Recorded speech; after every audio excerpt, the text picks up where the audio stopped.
மாண்பு உறுப்பினர். மாண்புமிகு பேரவைத் தலைவர்களே, பொதுப்பணித்துறை அமைச்சர் அவர்கள் இங்கே குறிப்பிடுகிற பொழுது ஏதோ விவசாயிகளுக்கு எங்கள் மீது அக்கறை இருக்கிற காரணத்தினால் நாங்கள் தள்ளுபடி என்று தேர்தல் அறிக்கையிலே சொன்னோம்.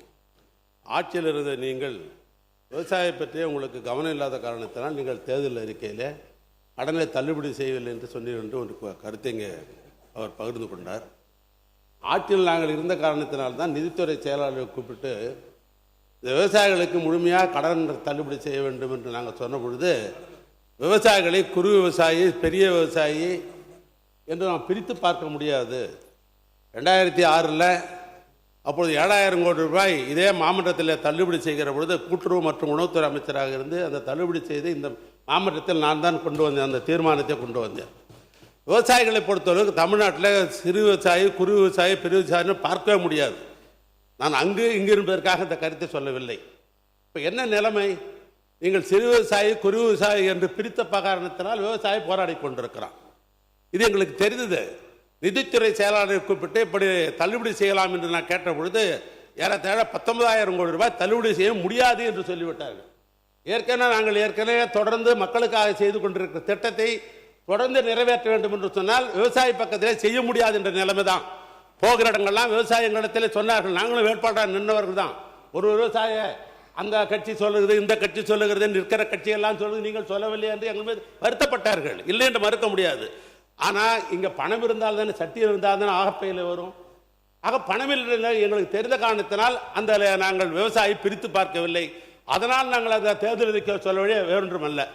இன்னொன்று, வடப்பகுதியில் இந்த கரும்பு உற்பத்தி என்பது குறைகுது என்ற ஒரு கருத்தை சொன்னார். உண்மைதான். நானே ஒரு கரும்பு விவசாயி தான். கள்ளக்குறிச்சி கூட்டுறவு சர்க்கராலே நான் அங்கே அங்கத்தன்றாக இருக்கிறேன். நானும் ஆண்டுக்கு கரும்பு அனுப்பி கொண்டிருந்தோம் தான். நானே இப்போ கரும்பு நான் நிறுத்தி விட்டேன். காரணம் என்னன்னா, கரும்புடைய உற்பத்தி சிலையும் விற்பனை சிலையும் ரெண்டு மேட்ச் ஆக மாட்டேங்குது. நாம் என்னதான் கரும்பு உற்பத்தி செய்து அது உரெல்லாம் வச்சு பார்த்தாலும் கூட அதுவும் விற்பனை விலையும் என்றும் மேட்ச் ஆக மாட்டேங்குது. ஏன் தனியார் மேலேயும் சில பேர் மூடிட்டாங்க. என்ன காரணம்? இன்றைக்கு வெளிநாட்டு சர்க்கரை இந்தியாவுக்குள்ளே வருகிறது. இன்னும் சொல்ல போனால் இந்தியாவிலே அதிகமான சர்க்கரை இருப்பது மகாராஷ்டிரா. அங்க அதிக உற்பத்தி இருக்கிறது. அங்க அந்த நிலத்தினுடைய தன்மை, சர்க்கரை தன்மை கூடுகிறது. ஆனால் உற்பத்தி அதிகமாக இருக்குது. அவனுக்கு கட்டுப்படி ஆகுது. தமிழ்நாட்டில் கட்டுப்படி ஆகல. அந்த அடிப்படையில் தான் இந்த குறைந்து கொண்டிருக்கிறது. ஆனால் தான் நம்ம சப்போர்ட் பிரைஸ் கொடுக்கறதுக்கு அரசாங்க காரணம் என்னன்னா, விவசாயிக்கு இது கொடுத்து எப்படியாவது உற்பத்தி செய்யலாம் என்ற அடிப்படையில் தான் நம்ம சப்போர்ட் பிரைஸ் தரோம். ஆனால் அதுவும் கட்டுப்படி ஆகலை. அதனால தானே ஒழிய இப்போ இந்த ஆட்சி இருக்கிறீங்க, விவசாயிகளுக்கு அதிகமாக கொடுத்து உற்பத்தி செய்வதற்கு பண்ணுங்க, வரவேற்கிறோம். மாண்புமிகு பொதுப்பணித்துறை அமைச்சர். மாண்புமிகு பேரவைத் தலைவர்களே, மூத்த உறுப்பினர் மகாராஷ்டிராவை பற்றி சொன்னார். மகாராஷ்டிராவுடைய சக்ஸஸ்ஃபுல் மாடல் சுகரில் ஏன் அப்படின்னா, கரும்புக்கென்று ஒரு கூட்டுறவு சங்கத்தை உருவாக்கி எல்லாத்துக்கும் ட்ரிப் வாட்டர் மேனேஜ்மெண்ட், எந்த விவசாயம் இருந்தாலும் எத்தனை ஏக்கராக இருந்தாலும், உங்களுக்கு தெரியும் சரத்பவார் அவர்கள் அந்த சர்க்கரையில் ரொம்ப முதலமைச்சராக இருக்கும் பொழுது சிறப்பான திட்டங்களை கொண்டு வந்து கரும்பு விவசாயிகளை ஒன்றிணைத்தார்கள். கரும்பு விவசாயிகளுக்கான தனி திட்டங்களை உருவாக்குனாங்க.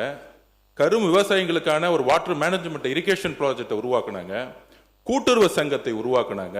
அந்த கூட்டுறவு சங்கம் தான் இன்றைக்கு இந்தியாவிலேயே மகாராஷ்டிராவை கரும்பு உற்பத்தியில், அதாவது சர்க்கரை உற்பத்தியில் நம்பர் 1 மாநிலம் ஆக்கியிருக்கு.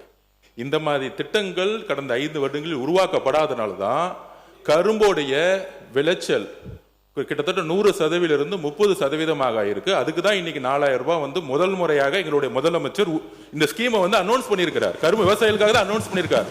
நம்ம அண்ணன் சொன்ன மாதிரியே விவசாயிகளுடைய உற்பத்திக்கும் அதோடைய விற்கக்கூடிய இடத்துக்கும் ஒரு பெரிய கேப் இருக்கிறதுனால தான் மாண்புமிகு முதலமைச்சர் இந்த அனௌன்ஸ்மெண்ட் பண்ணியிருக்கிறாரு. எப்படி மகாராஷ்டிரா சுகர்ல நம்பர் 1 இருக்கோ, கூடிய விரைவில் எங்களுடைய முதலமைச்சருடைய திட்டங்கள் மூலம் மகாராஷ்டிராவுக்கு ஈக்குவலா தமிழ்நாடு கரும்பு உற்பத்தியில் வரும்ங்கிறத நாங்கள் பதிவு பண்றோம். மாண்பு உறுப்பினர் அருள் பிரகாசம் அவர்கள்.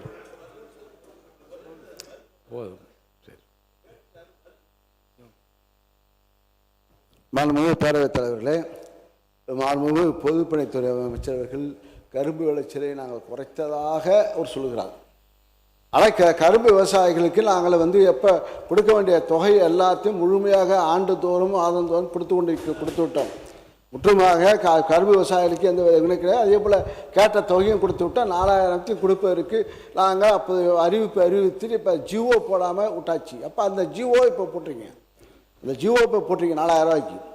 ஆக இப்போ அதே போல் கரும்பு காரணம் அதிகமாக பயிர் காரணமாக பொக்கோப்பை என்ற நோய் புதிய நோய் உருவாக காரணத்தால் கரும்புவை ஒரே பகுதி கரும்பு யூஸ் பண்ணுறவர்கள் அதை கரும்பை அழித்து விட்டு மறுபயிரை செய்து விட்டு தான் மற்ற பயிர் போட வேண்டும் என்ற காரணத்தால் விவசாயிகள் அந்த கரும்பு பயிர் போடுவதற்கு தொய்வு ஏற்பட்டது.